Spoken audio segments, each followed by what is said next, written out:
Welcome to FFT Championship, your prime time show. We got your week 7 report coming at you.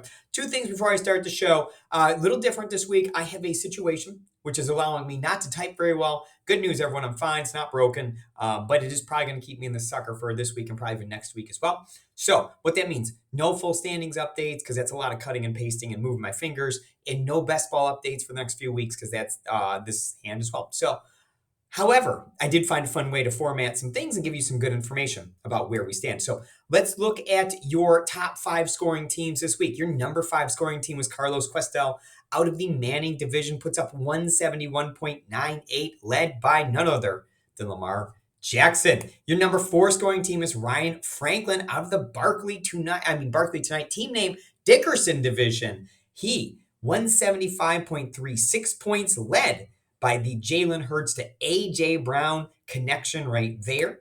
Number 3 is Adam Schneider, the Savage Seagulls, a longtime impressive participant in this competition. He's playing on the Smith division this year, has been a top team in the past, looking strong again this year. 4-3, and look at this, 175.48 points this week, led also by Lamar Jackson. Your number 2 scoring team this week was Zach Ray out of the Peyton division, sitting at 3-4, but this win and a high score certainly helps, led by none other than Travis Kelce this week. Also has the Jordan Addison Kirk Cousins combo, which led to a high score. But your high score of the week is Kenny Helms of the Manning division. Kenny moves to 3-4 by putting up 190.86 points this week, led by Patrick Mahomes. But look, a lot of guys that really had good weeks on this roster. Jamar Gibbs, Alvin Kamara, Jordan Addison, Josh Downs.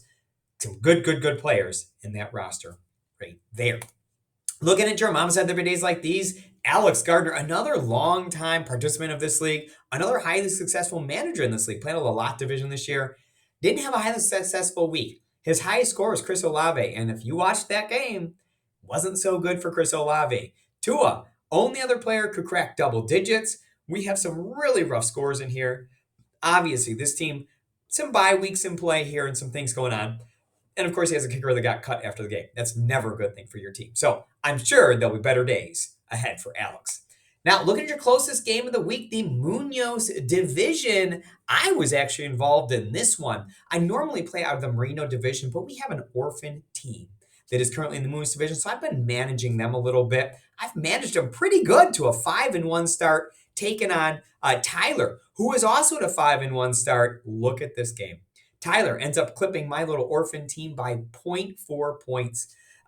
Certainly can point to quarterback as an obvious difference here where he fielded Trevor Lawrence and I sent out Sam Howell. This was actually an Anthony Richardson team that I was doing that no longer is Anthony Richardson. But man, what a close game, back and forth. He gets nothing out of his kicker. That's right. Detroit literally does not kick anything during the game. So fun one back and forth. Jamar Gibbs, however, the leading scorer in the game, does lead Tyler to the 0.4 win. Now, I want to talk about undefeated teams. We had 8 teams undefeated coming into the week. This is why it is so hard to go undefeated in fantasy football. Here are your 3 teams that didn't win as undefeated teams. Jay Rodriguez out of the Moss division loses to Derek Goff, who's 6-1, and if I did a full standings update, would be a top 10 team. Marino division, Anthony lost to Daniel Kreitz, who is 6-1. If I did a full season update, Daniel would probably be a top 15 team this year. He has been in the top 10 in previous weeks. And then finally, Ray from the Lombardi division. Look, he loses to Daryl Davies, who moves to 5-2 and scored 171, which was actually the 6th highest score in any league this week. That right there is why it's hard to go undefeated. These 3 teams, solid weeks, but man, you come up to buzzsaws, what are you going to do? But that does leave us, if you're doing your math, 5 undefeated teams. Here they are. None of them face super formidable opponents. Certainly some good players in the mixer, some 4-3 teams. But no one's facing a 5-2 or a 6-1 team. John Warner, who's been leading this league quite a bit recently, Peyton division, is technically leading. It's the most points scored of these 5 undefeated teams. Taking on Matthew Burns, who again, a longtime competitor in this league, 4-3. This will be a formidable opponent. We'll see if John can get past him. Lino, in my own Marino division, has moved to 7-0. He is taking on Kinhan Lin, who is 2-5 on the year. There are no easy matchups out here. Another longtime player. I believe he's been playing me since the start. Jacob, in the Rice division, taking on Lawrence Lloyd, 3-4. We have George out of the Sayers division taking on Jeff Milliner, who is 4-3 on the season, and then Paige Schoolcraft, Azer Statter herself. That's right. She's taking on, I'm sorry, you can't see the name. It is a 3-4 team in her division as well. So good luck to my undefeated teams this week. Can they hang on? Can they keep rolling? Or does somebody get upset this week? Team Name Tuesday, stick a will fork in it, because that's what I'm about to do to this show. I'm about to stick a will fork in this thing. Good work, Tim LaPointe out of the Hallis division. Love this one. Very good. And here's Vince Wilfork doing what we're all about to do in this league, which is hoist that trophy, divisional champion, overall champion, whatever your goals are, you can still get it done. So plenty of weeks to get back in the action. We don't start the playoffs till week 15. There is a ton of time for you to get your team in the mix. So no matter what your record is right now, keep winning, keep plugging away.